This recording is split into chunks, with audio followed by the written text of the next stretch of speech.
Alhamdulillah, salatu wassalam ala rasulillah. La hawla wa la quwwata illa billah. Ba'd. Ada pertanyaan?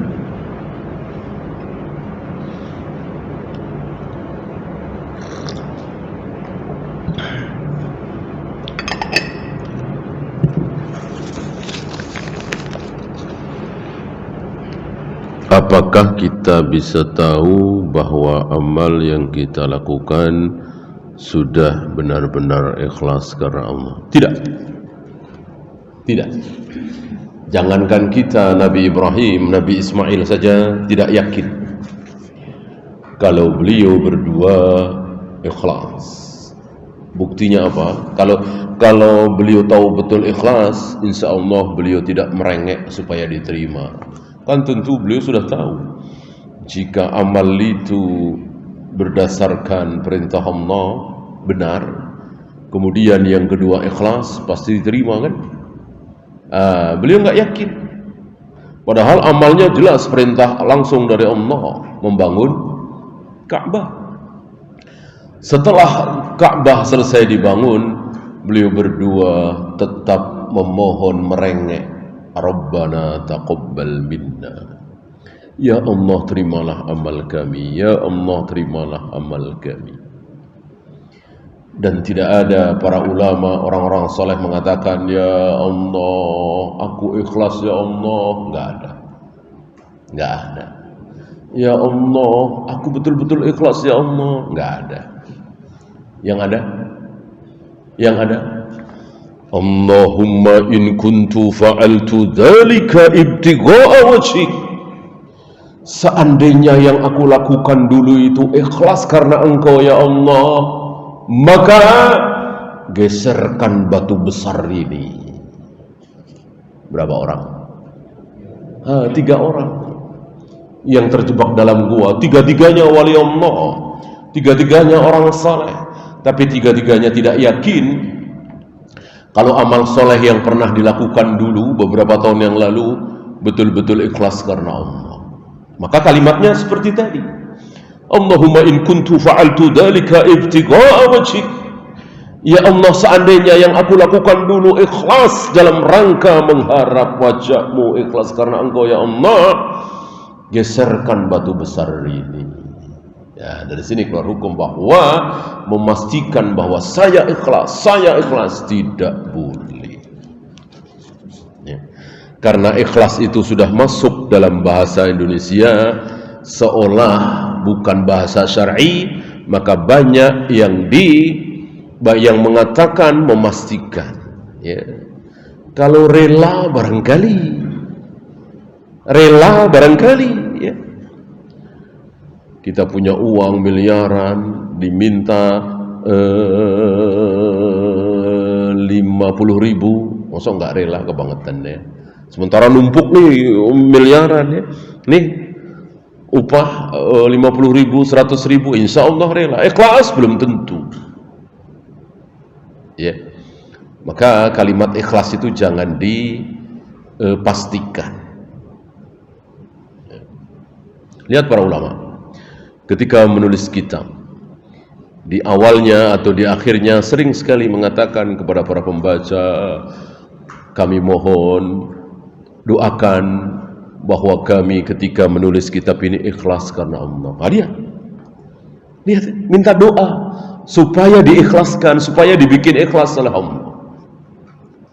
Ya, tidak pengumuman para pembaca ya, bahwa saya nulis kitab ini ikhlas ya karena Allah ya. Nggak ada begitu, sombong itu ya.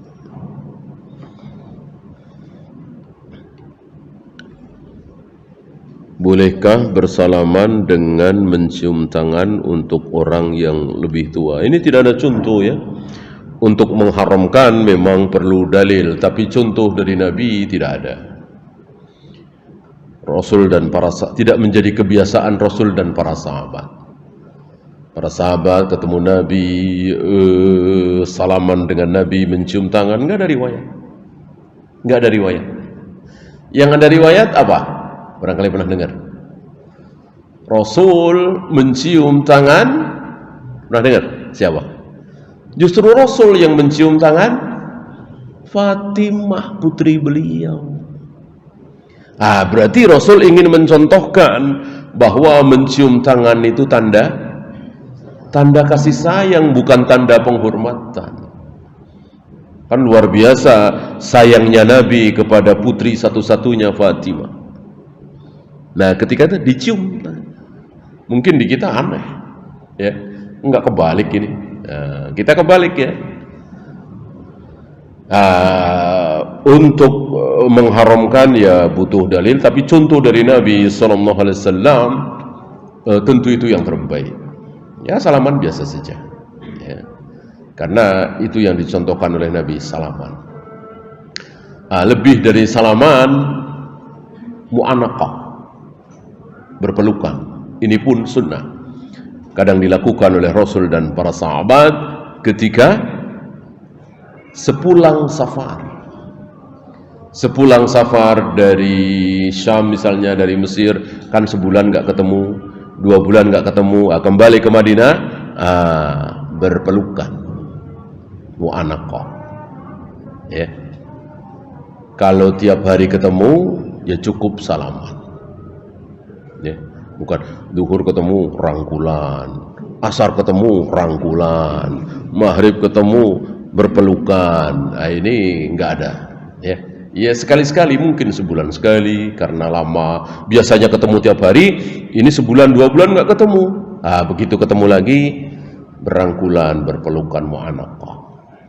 Itu saja. Selebihnya tidak ada.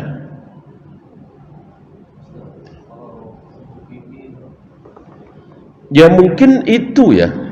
Mungkin yang benar ya mu'anaqah tadi. Ya karena mungkin risih atau diganti cium pipi, ya, secara larangan tidak ada. Tetapi yang dicontohkan oleh Nabi bersalaman, ya, dan mu'anaqah.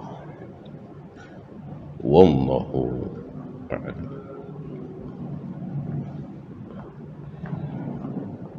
Ada lagi? Iya. Adakah ketaatan yang harus masuk taat itu juga terjadi pemimpin kita itu misalnya dia sekuler lagi, misalnya kayak kejadian di Turki lah, Kemal Atatürk. Iya. Itu kan jelas-jelas dia sekularisasi. Iya. Boleh ibadah ya nggak dilarang, tapi menampakkan ibadah di pabrik itu nggak boleh. Nah itu apakah masih ada kewajiban kita pada pemimpin sendiri? Batasannya bukan sekuler nggak sekuler. Batasannya dari Nabi, illa antara fihi kufran bawahan. Sampai kalian lihat kekufuran jelas pada diri presidenmu, pemimpinmu, boleh dilawan. Mustafa Atatürk udah jelas saya kira ya, mengganti azan dengan bahasa Turki, melarang jilbab dan seterusnya ya. Boleh, tapi boleh ya, bukan harus ya. Artinya ketika kaum muslimin tidak bersatu, ketika kaum muslimin bukan di bawah satu komando centang perenang, bahkan besar kemungkinan akan terjadi perang sesama muslim, perang saudara, ya sudah, nggak usah lawan, sabar aja, berdoa saja. Itu lebih baik daripada perang saudara. Tapi kalau bersatu boleh. Tapi ini sulit mencontohkan ya, sepanjang sejarah 1400 tahun. Yang banyak sejarahnya kaum muslimin sabar, iya, berdoa. Itu banyak sekali, kalau contoh itu banyak sekali. Ya, Syekhul Islam kan mending di penjara. Imam Ahmad mending di penjara. Imam Nawawi belum lama kita bahas, mending di penjara daripada melawan penguasa yang sah, yang muslim. Fitnahnya lebih kecil, dua-duanya fitnah. Dua-duanya buruk. Tapi ini keburukan lebih kecil daripada ayo kita lawan, turun ke jalan. Malah banjir darah itu keburukan, fitnah lebih besar. Ya. Kaum muslimin di Mesir, kaum muslimin di Libya, kaum muslimin di Syria sekarang sedang merasakan, sedang nyesel. Ya. Kenapa dulu kita gulingkan Husni Mubarak, kenapa dulu kita bunuh Muammar Gaddafi, kenapa dulu kita lawan Bashar. Bahwa Bashar Rafidah sudah jelas ya. Tapi kan ketika dia jadi presiden nggak maksa rakyatnya kan, ayo Rafidah. Kalau nggak Rafidah saya tembak-tembakin kan enggak. Justru dia menampakkan karena emosi, karena dilawan oleh rakyatnya itu. Ya, alhamdulillah dulu kita 98 tidak sampai ke situ. Ya, padahal seandainya Pak Harto waktu itu mau habisi mahasiswa itu, bisa nggak kira-kira Pak Harto? Insya Allah bisa. Tentara masih solid kan. Tapi luar biasa Pak Harto nggak mau melakukan itu. Ketika melakukan barangkali tidak ubahnya seperti Libya, Syria. Ya. Maka yang terbaik sekali lagi sabar. Sabar.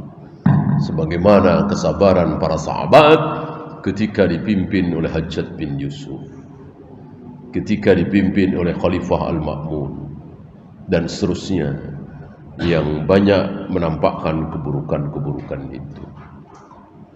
Wallahu a'lam.